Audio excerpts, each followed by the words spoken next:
A first-of-its-kind national mosquito reduction cleanup campaign against Zika virus.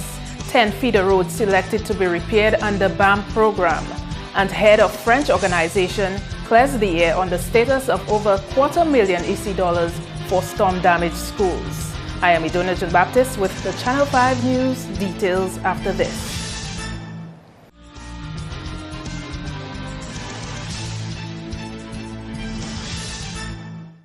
Thank you for staying with us. First up, government has committed to providing resources for an island-wide weekday cleanup campaign tackling mosquito breeding sites. The National Mosquito Reduction Campaign Day, designated for Thursday, is aimed at mitigating against the threat of the Zika virus. On Thursday, Health Minister Dr. Kenneth Daru announced the campaign on state radio. When chikungunya affected us in 2013-2014, the removal of waste from the environment proved to be the most effective strategy in reducing the spread of that disease. We are promoting the collaboration of parliamentarians, health teams, councils, schools, organized groups, householders, public officers, and the general public to place white goods and debris out for collection, open blocked drains and ravines, and get rid of all mosquito breeding areas, including blocked guttering, damaged septic tanks, and open drums. The government of Dominica will be making available the necessary resources to support this activity to ensure its success. In related news, Chief Environmental Health Officer is seeking more public cooperation to strengthen his department's hand at combating the Aedes aegypti mosquito. Anthony Scotland has warned those who may try to obstruct the inspection of properties and especially the cleanup process. If you suspect there is a problem there, and you try to prevent them from entering, they have the legal authority to get assistance from police to come and inspect the premises.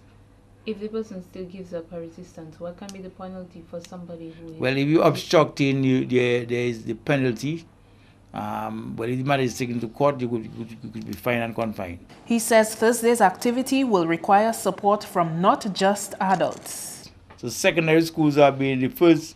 Basically, we're targeting the first and third formers to basically be exposed to lessons that will inform them on vector control and cleanup activities around the surrounding. But we also requesting that the fourth and fifth formers, they will be engaged in cleanup activities in the community, educating about people on measures they can take, complete and maintain the logs of the activity records because they actually will be recording what they're seeing when they go to do the inspection. There are a number of community groups in these communities that we are working with.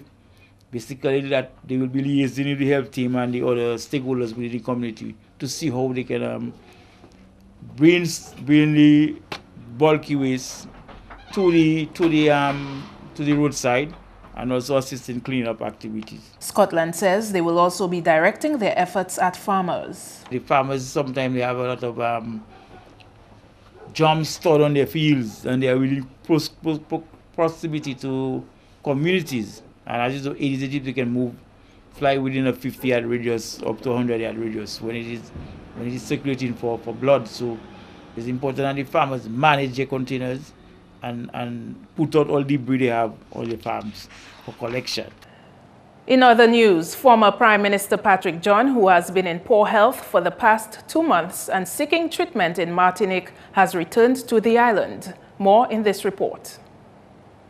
John, who was accompanied by his wife Desiree, arrived on island via air ambulance at Canefield Airport on Monday after 3 p.m. After waiting at the accident and emergency unit for the night, he was admitted to the Alford ward on Tuesday morning. John was airlifted to Martinique La Maynard Hospital with the assistance of government on January 7. Before that, he had spent a month at the PMH for heart problems.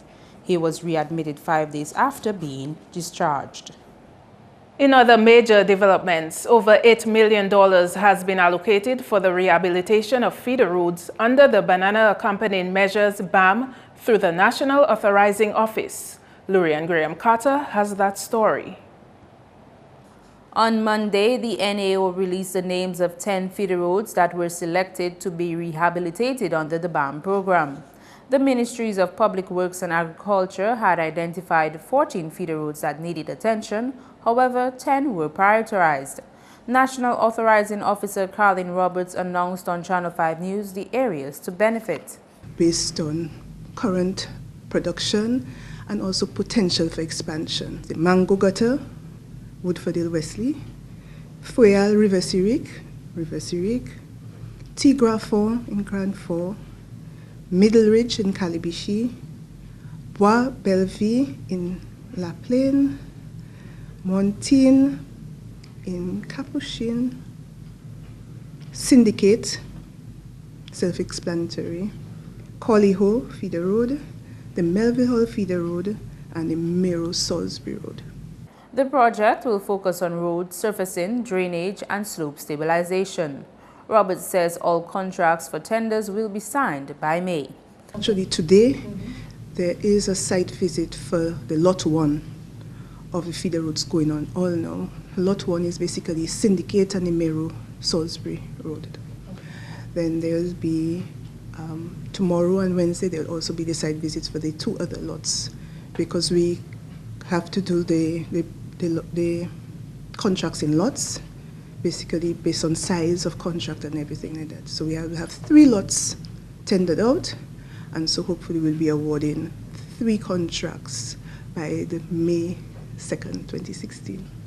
Works will be executed by phases. There is a 12-month completion date for each project. Lurian Graham Carter, Channel 5 News. Still on the agriculture scene, government has invested $100,000 in the first instance in a farmers group of Pennville. Prime Minister Roosevelt Skerrit handed over the first check out of a total allotment of $250,000 to the newly launched Pennville Young Farmers Group on Saturday. He says government is on board with helping to grow the farming sector in Pennville. We will hold your hand and assist you with some financial resources to be able to invest on the farms so that you can realize your dream, your ambition. The agreement between yourself and myself was that the government would make available $250,000 to the farmers group once you organize. Today we are here to make the first check available to you, and next month we will have the second check available to you. But today we're here to make the first check available to you in the amount of $100,000, which will get you going almost immediately once the administrative arrangements are put in place to cause you to start getting the checks and capitalizing your farms and so forth. And plans are underway to develop a national youth policy for agriculture. That's according to Director of Agriculture Ricky Brumant, who told the launching of the Pennville Young Farmers Group that his ministry is trying to tackle the challenges faced by young farmers. The Ministry of Agriculture in 2013 and sometime after had a couple forums with young people across the country. One of them was held at the Cabrits to highlight and to bring to the fore what were the challenges essentially young people were facing. One of them was access to credit. That is a difficult area. Another one was access to land. Another one was access to continued jobs. Another one was access to markets. And so this had been the areas that we have been trying to concentrate on. He says assistance from the Inter-American Institute for Cooperation on Agriculture, ICA, is key in making this policy a reality. Because of those challenges that these young people have faced, we have discussed with ICA to bring to the table the discussion on national policy for youth in agriculture. They highlighted that as a challenge as well. They believe that their voices were not heard and their voices were not felt.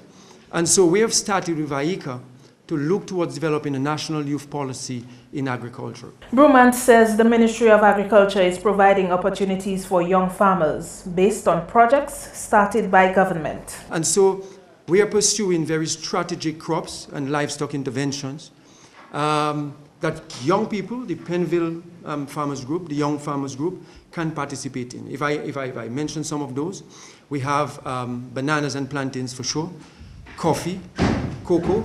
Coffee is aligned with the coffee plant in Portsmouth that you pass every day. Cocoa is aligned to with a drying facility being built in Marigot. We have pork and poultry aligned with the National Abattoir in the Layo Park area. Pineapples is a key crop for us. We've gotten support from the European Union to bring in new planting material. You're watching Channel 5 News. Plans for more tourism development projects in the north. Stay with us.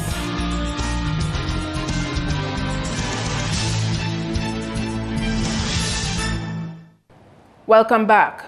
President of the Dominic Guadalupe Association has cleared the air on a sizable financial contribution to the Ministry of Education. Andrea Louis has that report. In October 2015, the Dominica Guadalupe Solidarity Committee handed over checks in the amount of €70,000 to the Ministry of Education to be used in repair works at the Dalis and Soufriere primary schools. In January this year, principal of the Soufriere primary school expressed concern that rehabilitation work was yet to start on the school and queried the status of the funds. President of the Dominica Guadalupe Association says the money for the schools has been raised, but a few things are still to be finalized before it is transferred from Guadalupe.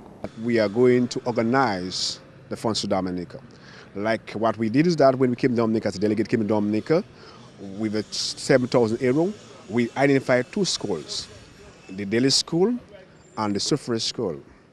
So that's where we are now. We're now in the phase now of preparing. Anyone that will say to you that it's already in the pipeline. We are not a person to determine times and the time, but what I'm saying is that soon. Just that we have the good weather now, we would like the children to be, as I went to visit the Soufriere School, I visit also the Daily School.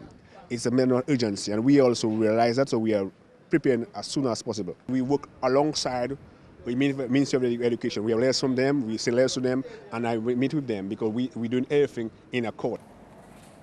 Pupils of the Dalis Primary School are currently having classes at the Dalis Youth Center because the roof of their school building was severely damaged by Tropical Storm Erica. We are designed to, in the month of January, we decided to do this course. We pledged to donate this funds to this schools. As I said, Dalis and the Soufriere School.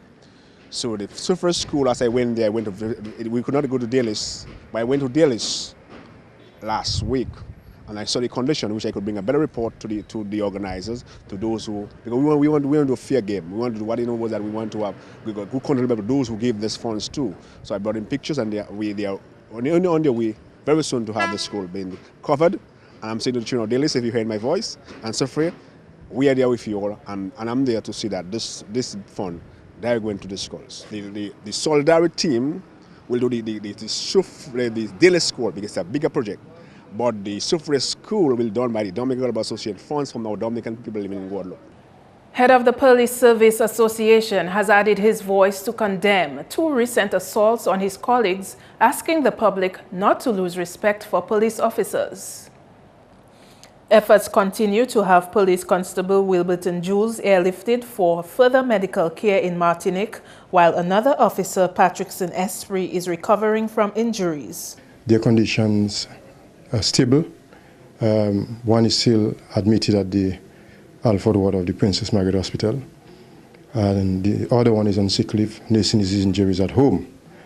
The executive and members of the Police Welfare Association would like to condemn the acts, the vicious, willful and mischievous acts against the police officers while in the line of duty, serving the people and the country. Drago acknowledges that there has been a lack of respect for the police. The public sometimes lose trust and confidence in the police. I want to assure the public that the police officers and the police force is doing all they can to police the public, to ensure that offenders are prosecuted and brought to justice. On the tourism scene, new hotels are on the cards for the town of Portsmouth. The disclosure was made by Prime Minister Roosevelt Skerrit over the weekend. I can tell you there are 3 other projects, hotels, which the government is giving very favorable consideration to in the same Portsmouth area. And in the next few weeks, we will be signing agreements for these hotels. So we have to prepare ourselves not only for construction jobs, but also taking advantage of the opportunities in agriculture. The Prime Minister was addressing the young farmers of Penville as they officially launched their group on Saturday. Mr. Skerritt says the development of agriculture goes hand in hand with the development of tourism. We in the North, my friends, must also prepare ourselves for the coming in stream of the hotels in Portsmouth. You know the government has signed an agreement for 160 rooms close to the Bell Hall area. And you will have, those of us who you drive there every day, you see the lands have started to be cleared. So we will be commencing the project very soon. And how are we going to prepare ourselves to supply the meat and the agricultural produce, the seasoning, to these hotels? Well, an experienced judge of Calypso competitions is making it clear that 2016 Calypso finalists with questions about the judges' decisions should take it up with the organizing body of the show, the Calypso Association. Calypsonians are judged on lyrics, rendition, presentation, and melody. If the members of the association are dissatisfied with the quality of the judging or the personnel on the judging, all they have to do is call a meeting, get a majority vote saying we don't want John Brown, and that's it, you know. So I don't even know why they're crying out to the public. All they should be doing is crying for a meeting of the association and get a majority decision to do certain things. And that's the end of it. I believe very frankly that no matter which mix of the panel of judges you get, you can always get people who disagree with them. Pemberton explained that the judging methods leave no room for suspicious judging. To me, a judge would have to come in with a personal grudge against a certain Calypsonian to penalize him. And even then, the way the tallying goes, it takes care of that, because the highest and lowest score for each competitor gets thrown out the window. So if I was deliberately going to put dice at number 10 because I don't want him to win the crown, that cannot work, because my score would be thrown out. So he'd be judged on the other 8. In fact, it's 7 because the highest and the lowest goes. Mm-hmm. So out of 9, he has 7 scores to get his placement. Pemberton has brought a long-standing knowledge of music to the Calypso judging panel as a former musician of the Swinging Stars Band and backup singer for Calypsonians. A lot of people resist coming into this thing because of the maypoi that goes afterwards, where people meet judges in town and actually call them baller and all kind of nonsense like that. So people don't want to judge. I'm called chief judge, but the Calypso Association has no set of rules that governs the chief judge. I believe I'm being called chief judge because I've been there for a long time. It's about 30 years I'm doing this thing. So I guess I just floated to the top, quote unquote. But the chief judge does not have any special rights or privileges when it comes to the judging of the music. So I just want to make that clear, because some people feel because I'm chief judge, maybe I'm influencing the outcome. No. Nothing like that. 8-time Calypso Monarch and Road March King Dice says this time around he wants youth to see him doing positive things. More fame to the name of Denison Dice Joseph as he was announced the 2016 Road March winner on Friday. That's a 5th Road March title for the 8-time Calypso Monarch. He first won the accolade in 2004 with Animal Farm, and the success followed for 3 consecutive years. In 2006, he shared the title with Buple. Dice says his focus is on pushing aside old barriers. I would like to get myself involved in a form of, I would call it a growth process, whereas from Calypso jump into something else so that the youth and them could see, well, Dice moved from this to that, you know, and that would be good. I cannot do it on my own, and I'm seeking the help that I need to bring it into existence. Yeah, well, I'm already into my little reggae thing, because I was doing that before. And, you know, the Calypso, the soca, because it's Caribbean. And I think the world looks at the Caribbean as a soca, Calypso kind of a port. So you have to kind of think like them. Dice says he's working towards opening his own business soon, and he hopes to influence young people through his work. And I'd like to tell the youths and them, just hold yourself and don't let your ego control you too much. Because sometimes when it's only the egos that has made problems rise. You know, that little voice in your head that keep telling you, you know, do that because of that, or do that because you're feeling that way, or this kind of thing. Sometimes we just have to learn to control our emotions and let logic and let your heart handle the thing. And some people just feel threatened when they are not threatened. It's just because somebody tell them something or they feel a way.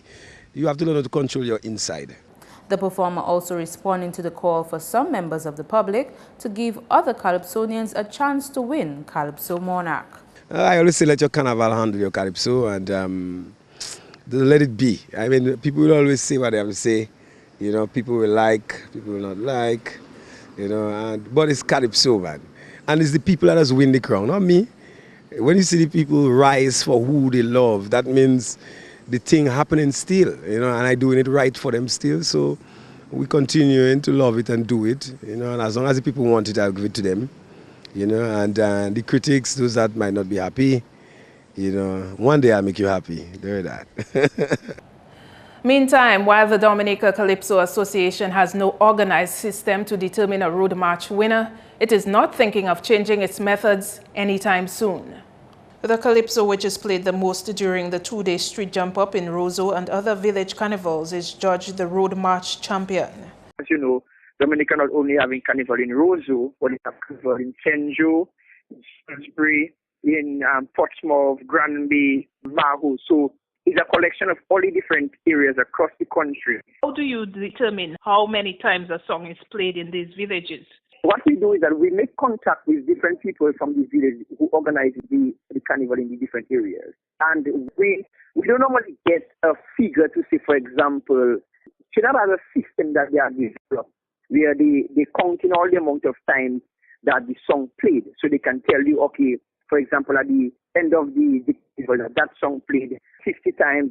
You know, in Dominica, we're different. Our vibe is different, and I happy our things are different. In Dominica, when there is a road match, you're supposed to know there is a road match. Okay, but observer, it seems as if we're just winging this thing. Don't you think, or doesn't the DCA think that there needs to be some sort of more organized system in place to determine a road match winner? No, we think that system is perfectly correct. We think that system is good. A Calypso is disqualified from competing for road match if a Calypsonian performs it live during street jump-up. That's news. Kenny Williams comes up next with your sports highlights.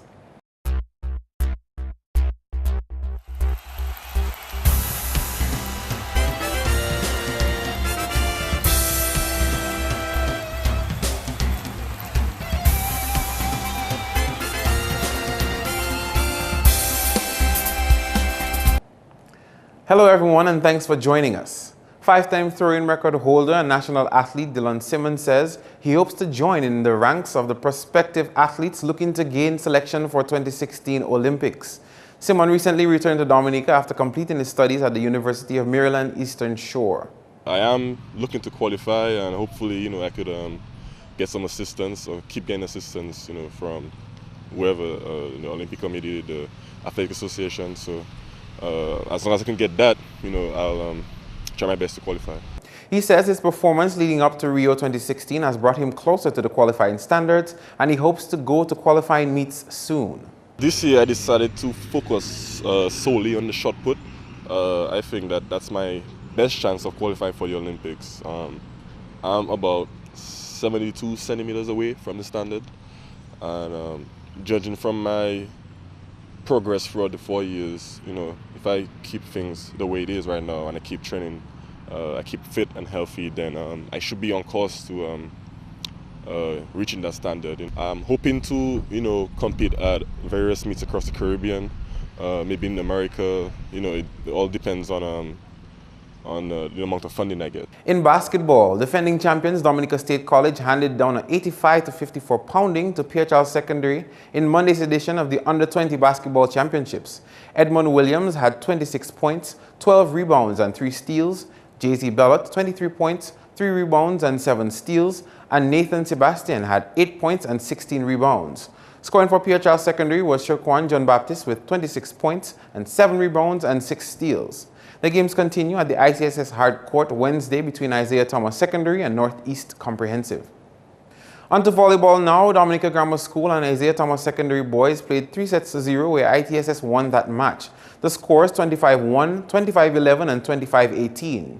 Then the girls of the Castlebrew Secondary came up against Northeast Comprehensive Girls for a game ending in 3-0 in favor of CBSS. And in the boys category, NECS defeated TBSS 3-1. The games are scheduled to continue at the Dominica Grammar School Hard Court with matches between Pierre Charles Secondary and St. Martin Secondary, followed by PCSS versus Portsmouth Secondary. Following the withdrawal of Sunil Narayan and Kieran Pollard, selectors have named Ashley Nurse and Carlos Brathwaite to replace them on the West Indies T20 squad ahead of the World Cup in March. The others who have been confirmed for the tournament are Darren Sammy, Suleiman Ben, Jason Holder, Andre Fletcher, Dwayne Bravo, Samuel Brady, Lendell Simmons, Jerome Taylor, Andre Russell, Marlon Samuels, Dennis Ramdin and Chris Gale. West Indies are ranked number 2 in the world in T20 format, and the tournament is set for March 8 to April 3. The West Indies under-19 team also celebrated a historic feat on Sunday, as for the first time the team won the finals of the ICC World Cup in a match against India. Finally, in sports, the last 2 matches in the preliminary round of the DFA Division 1 League will be played this week. On Wednesday, it will be RC Doctors versus Wayne George Academy at the Poirier Playing Field, and on Thursday, Trafalgar FC will play against Cube Cheese Barbershop Bath Estate at the Newtown Playing Field. That's all the time for sports. I am Kenny Williams. Join us again next time.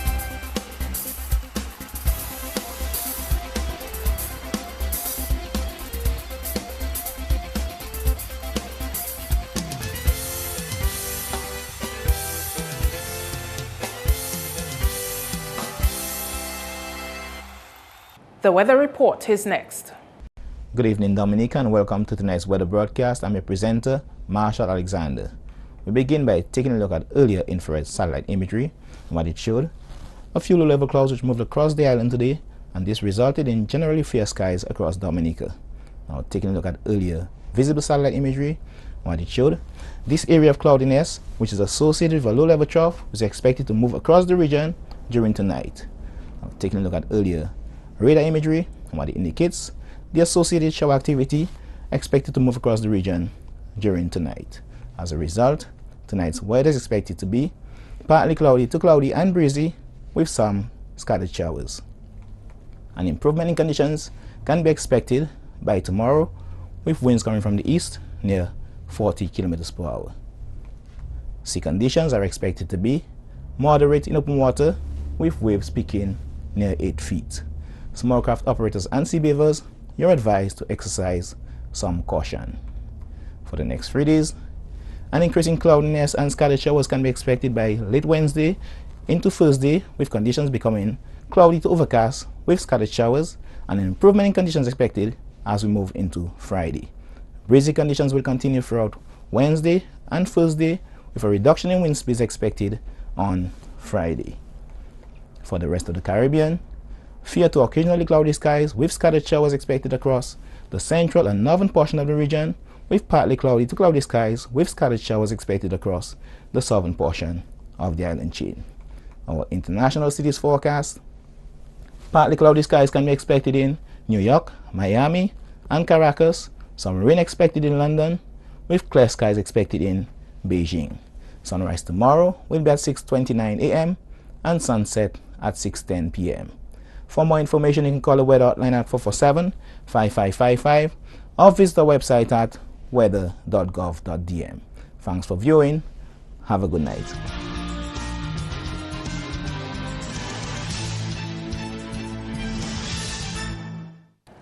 To end the news, the headlines again. A first-of-its-kind national mosquito reduction cleanup campaign against Zika virus. 10 feeder roads selected to be repaired under BAM program. And head of French organization clears the air on the status of over $250,000 EC for storm-damaged schools. Email us at news@marpin2k4.com and check out our past newscasts on the YouTube channel. On behalf of the production team, I am Idona John Baptist. Thanks for watching. Join us again tomorrow.